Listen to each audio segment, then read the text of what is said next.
Bonjour à chacun d'entre vous et bienvenue à ce culte de l'Église protestante unie d'Anguin et de la vallée de Montmorency. De Pâques à la Pentecôte. On raconte l'histoire d'une personne qui visitait une carrière et entrant dans cette carrière, cette personne a vu un tailleur de pierre assis sur un banc, une grosse pierre devant lui. Il avait l'air très triste, un peu, je dirais pas désabusé, mais voilà. Il s'approcha de lui, lui demanda « Bon, qu'est-ce que vous faites ? Qui êtes-vous » Et l'autre de dire « Moi, je ne suis qu'un simple tailleur de pierre. » Bon. Continuant son chemin, il vit un autre ouvrier, assis également sur un petit banc, une grosse pierre devant lui, mais celui-là était tout enjoué, tout en forme, il tapait allègrement sur sa pierre. Il s'approcha de lui, lui demanda « Vous, que faites-vous ? Qui êtes-vous » Et l'autre lui dit « Moi, je suis un bâtisseur de cathédrales. » La vision des choses, la perception des choses, de ce que nous sommes, de ce que les autres sont, de ce que Dieu lui-même est. Que le Seigneur nous accompagne aujourd'hui. Il arrive, il parle, il écoute, il touche, il part, il s'arrête, il change, il marche, il entre, il annonce, il tombe, il meurt, mais il est là. Le Seigneur Jésus, envoyé dans le monde pour dire l'amour du Père pour nous, ses enfants. Ce jour-là, Seigneur, ton visage devint tout autre. Ton visage d'homme laissa apparaître la lumière de Dieu. Nous te louons, Seigneur. Nous regardons vers toi, Seigneur. Nous regardons ta vie, ce que tu fais pour nous. Et c'est déjà la clarté d'une vie sans fin. Cette clarté qui naît sur nos visages, qui brille. Nous te louons, Seigneur. Donne-nous, Seigneur, ton esprit. Cet esprit de Pentecôte, cet esprit qui réveille, cet esprit qui nous permet d'accueillir ta parole, cet esprit qui nous rappelle les paroles du Christ. Celui qui invite, qui bouscule, qui interpelle. Et c'est déjà quelque part dans le fond de nos cœurs une musique, celle d'un bonheur sans fin. Alors nous te louons, Seigneur, que tu puisses nous accompagner en ce jour. Nous avons entendu comme musique Above All, au-dessus de tout, en musique d'ouverture. Je vous invite maintenant, sur un air de printemps, à chanter cet extrait de l'Épître aux Romains. Rien ne pourra jamais.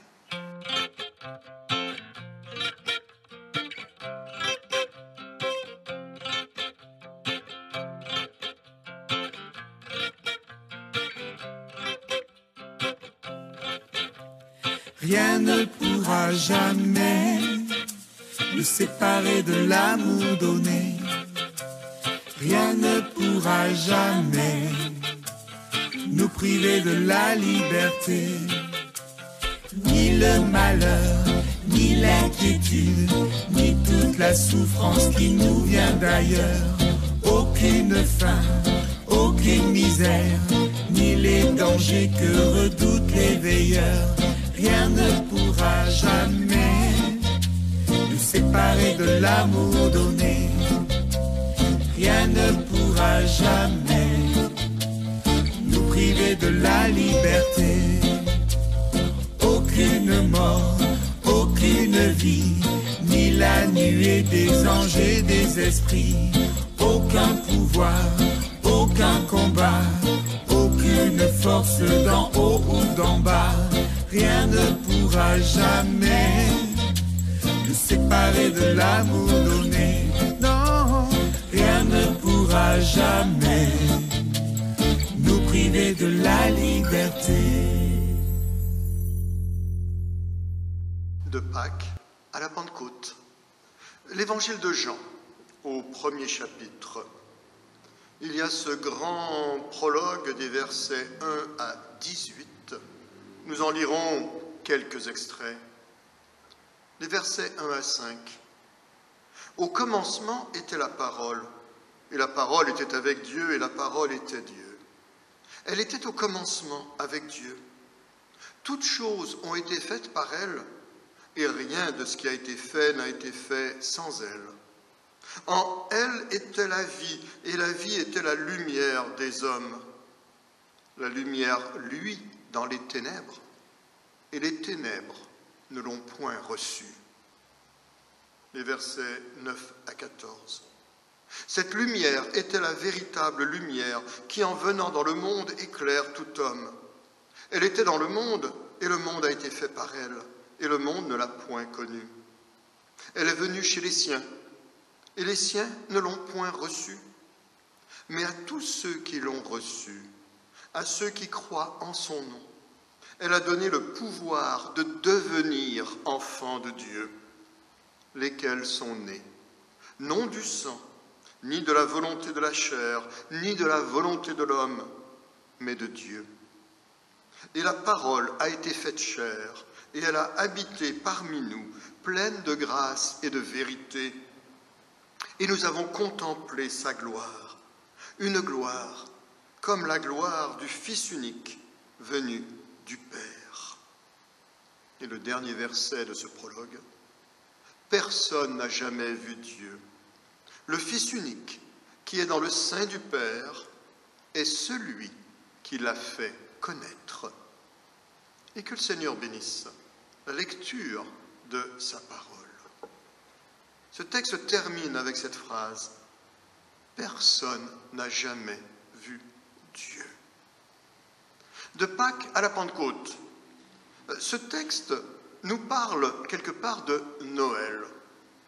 Oui, lorsqu'il est dit que la parole a été faite chair, qu'elle a habité parmi nous, d'autres traductions diront qu'elle a planté sa tente au milieu de nous. Ce texte nous parle également de Pâques, du Vendredi Saint, de la croix, car elle est venue dans le monde et les siens ne l'ont point reçue, rejetée, refoulée. Ce texte nous parle également de la résurrection.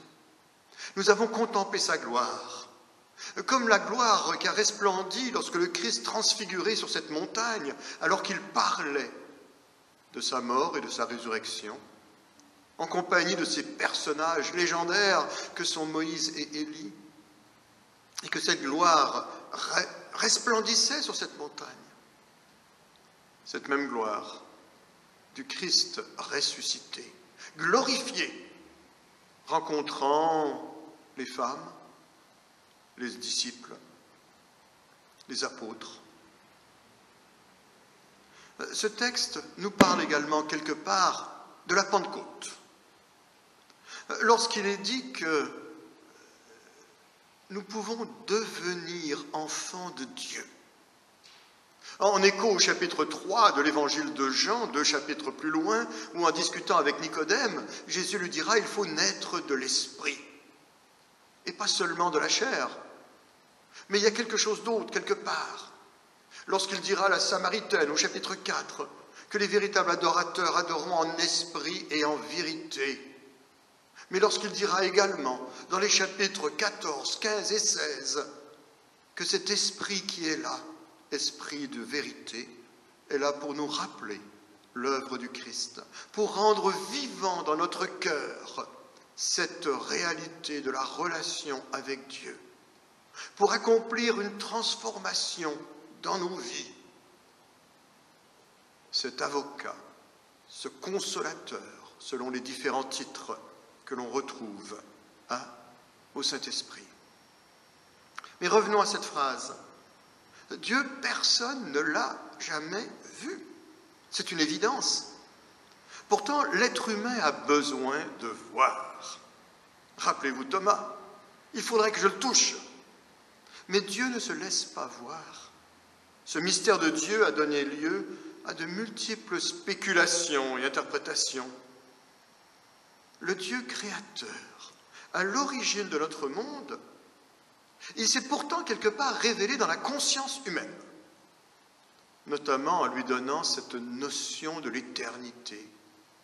J'ai en écho cette phrase de l'Ecclésiaste, « Car Dieu a mis dans le cœur de l'homme la pensée de l'éternité, bien que ce dernier ne puisse saisir l'œuvre que Dieu fait du commencement jusqu'à la fin. » Il y a cette pensée de l'éternité, il y a cette poussière, cette miette de quelque chose d'autre qui nous dépasse. Lorsque Paul dira aux Romains que la grandeur de Dieu, le dessein de Dieu est visible à l'œil nu dans la création qui nous entoure, dans notre façon de regarder le monde qui nous entoure. Se pose alors la question, si ce Dieu, on ne le voit pas, quelle image avons-nous de lui ? Souvent, c'est l'image d'un patriarche barbu assis sur son trône de jugement. Et pour un certain nombre de personnes, ça évoque un peu la peur. Il faut dire que cette image de patriarche barbu sur un trône, c'est davantage l'image d'un Père Noël que celle de Dieu, bien que le Père Noël n'évoque pas tant la peur que cela. Peur de retrouver un Dieu juge et vengeur. Et ça provoque parfois une prise de distance. Même aussi dans cette image de Père, une image riche d'intensité, de proximité, d'intimité qu'il peut y avoir. Mais je me rappelle la prière de quelqu'un qui disait « On me dit, Seigneur, de t'appeler Père, mais cela me fait très mal, car les gens ne savent pas. On me dit de t'appeler Père, mais cela me fait très mal. » Oui, parce que les pères ne sont pas toujours des pères à la hauteur. Et parfois même des pères qui sont indignes, quelque part, d'être des pères. Nous traversons d'ailleurs une époque difficile. Et beaucoup de gens préfèrent se démarquer des religions traditionnelles plutôt que d'entrer dans une religion qui est trop humaine, avec tous les travers que cela implique. Je rappelle que les anges feraient de meilleurs paroissiens et les archanges feraient de meilleurs pasteurs et de meilleurs prêtres. Mais voilà, Dieu a choisi des hommes et des femmes, faits de chair, faits de sang, faits de pleurs, faits de rire, pour former son Église. Et parfois, nous payons les conséquences de certains radicaux qui donnent une image un peu caricaturale de ce que peut être ou devrait être l'Église. Et quelles que soient les religions, des extrémistes, on en trouve partout. Alors ceux qui veulent tout de même une certaine spiritualité, un certain rapport avec le divin, une certaine transcendance, vont fabriquer un Dieu selon une certaine image, leur propre image de Dieu. Une image qui n'est pas dangereuse à leurs yeux. Une image un peu floue, sans trop de contours, sans consistance, une sorte de gros nuage, un peu lointain. Il parle d'une force qui est au-dessus de nous, sans savoir la décrire. Il parle d'une influence, d'une sorte d'aura. On ne veut pas entrer en interaction avec elle. On préfère penser Dieu dans ce genre de flou invisible. C'est une façon de ne pas prendre de risque. Le risque de se tromper de Dieu. Et cela n'implique aucun engagement dans la vie de tous les jours. D'autres vont se dire, je me rappelle d'ailleurs, on avait organisé un concert interreligieux impliquant des chants musulmans, juifs, chrétiens de diverses traditions, et une des personnes impliquées disait, de toute façon, c'est le même Dieu. C'est une façon de dire, on ne veut pas réfléchir à qui est ce Dieu que l'on veut servir. Oui, personne n'a jamais vu Dieu. Dieu est sans visage, mais il s'est tout de même révélé à un petit peuple pour dire qu'il est le Dieu unique, qu'il est un Dieu personnel, un Dieu qui a un nom propre. Les Hébreux vivaient au milieu d'autres cultures qui croyaient en de multiples dieux. Et ce peuple choisi a été le messager du Dieu unique.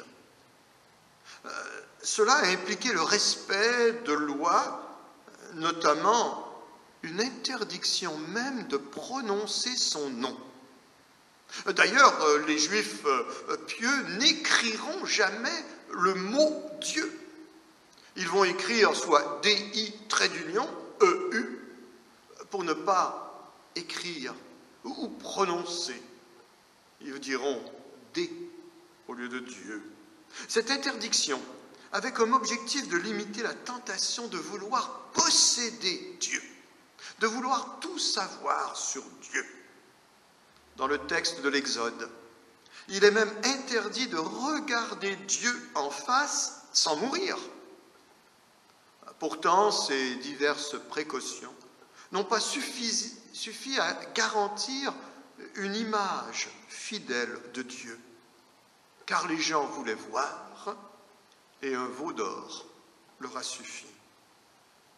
Alors Dieu a fait un cadeau extraordinaire à l'humanité.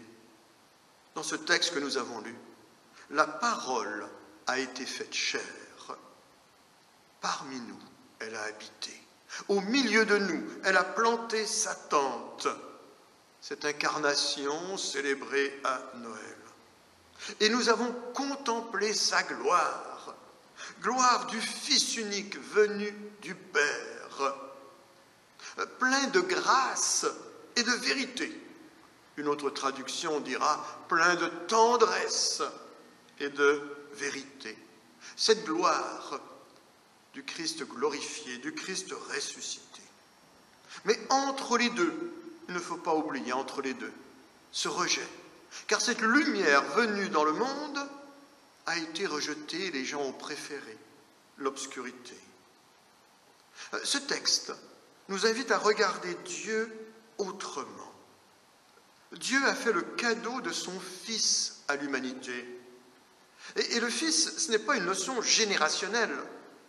Père qui va engendrer un Fils. Non, c'est un titre.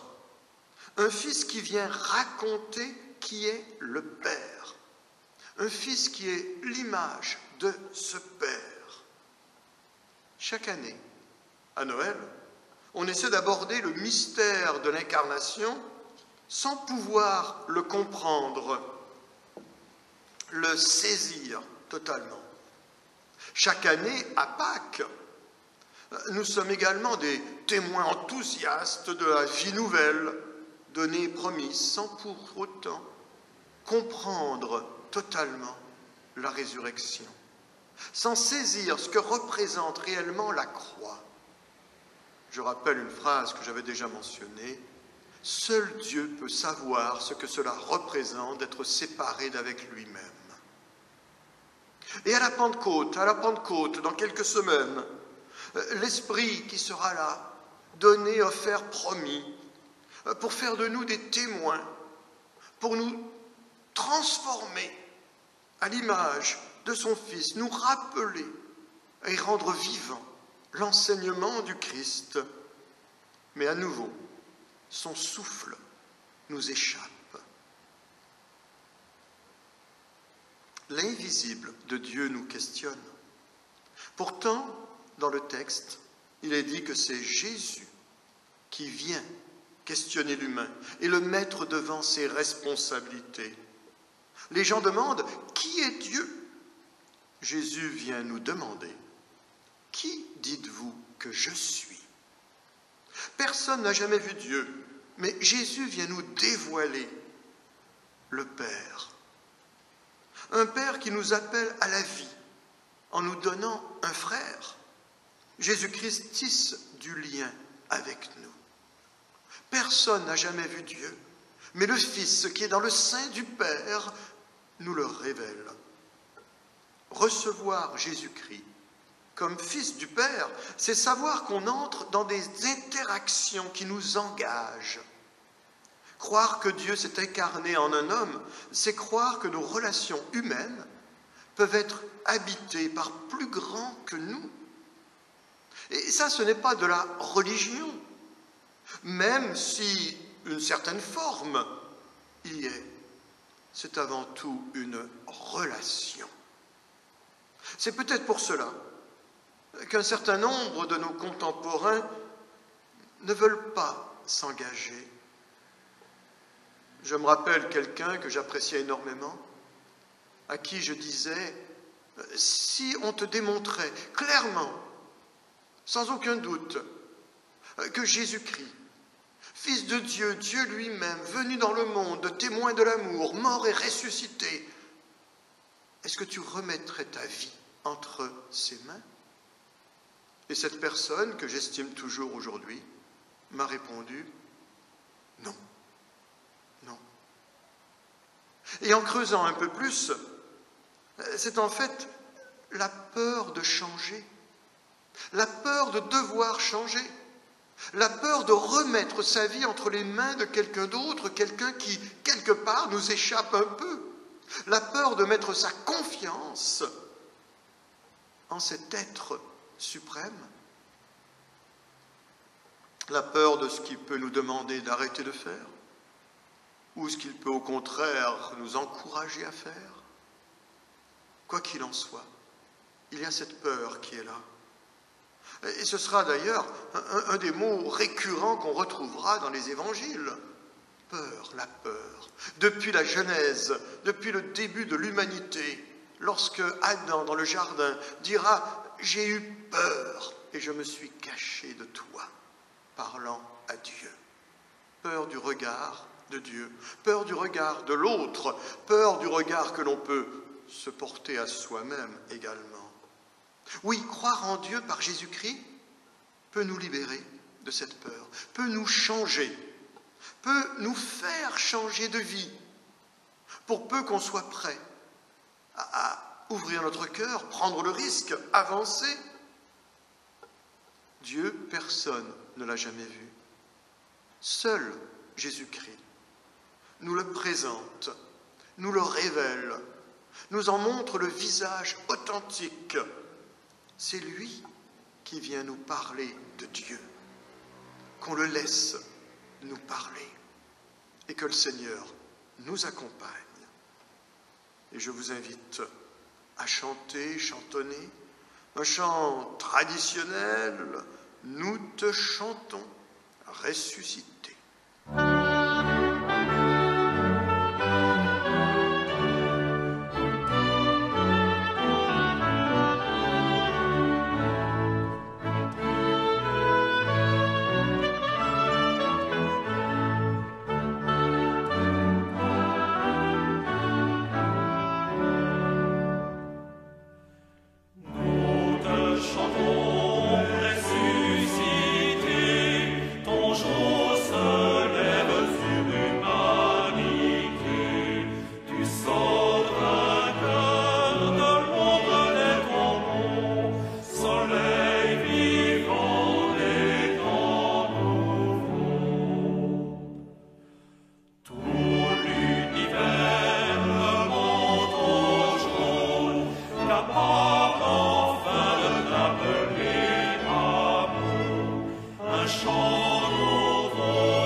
Nous arrivons au terme de cette célébration.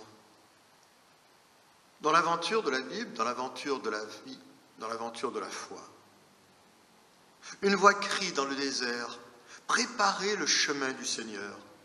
C'est Jean le Baptiste.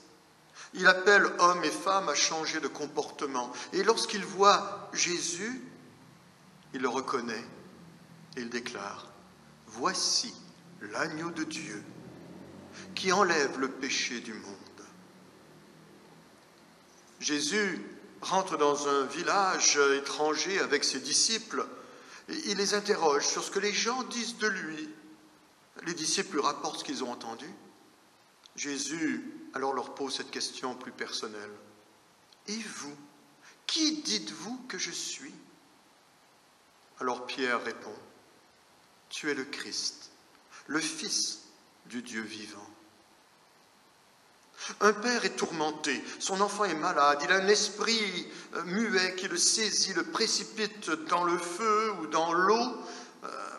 Le père amène son enfant à Jésus.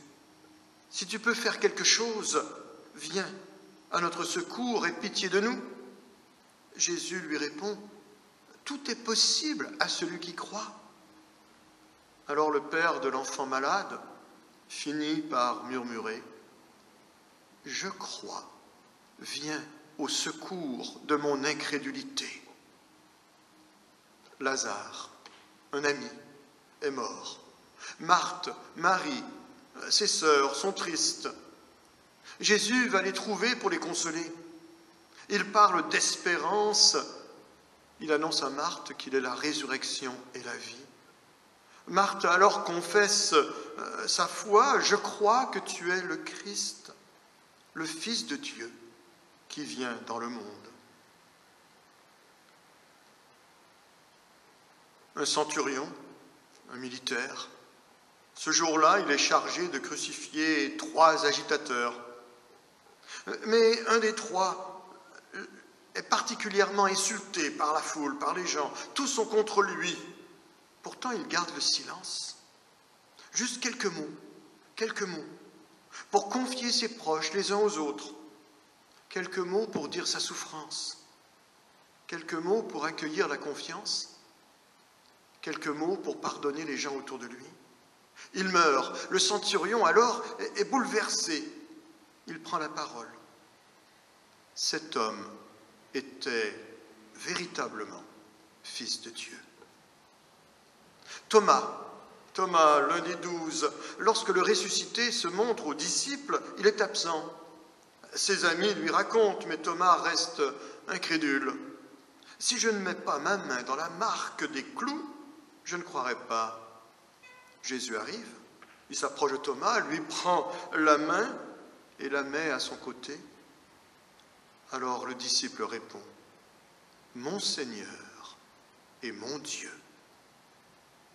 Et que le Seigneur nous accompagne, que le Dieu de toute grâce fasse luire sa face sur nous, que nous puissions marcher dans la lumière du ressuscité, que nous puissions accueillir l'Esprit de grâce en chacun de nous.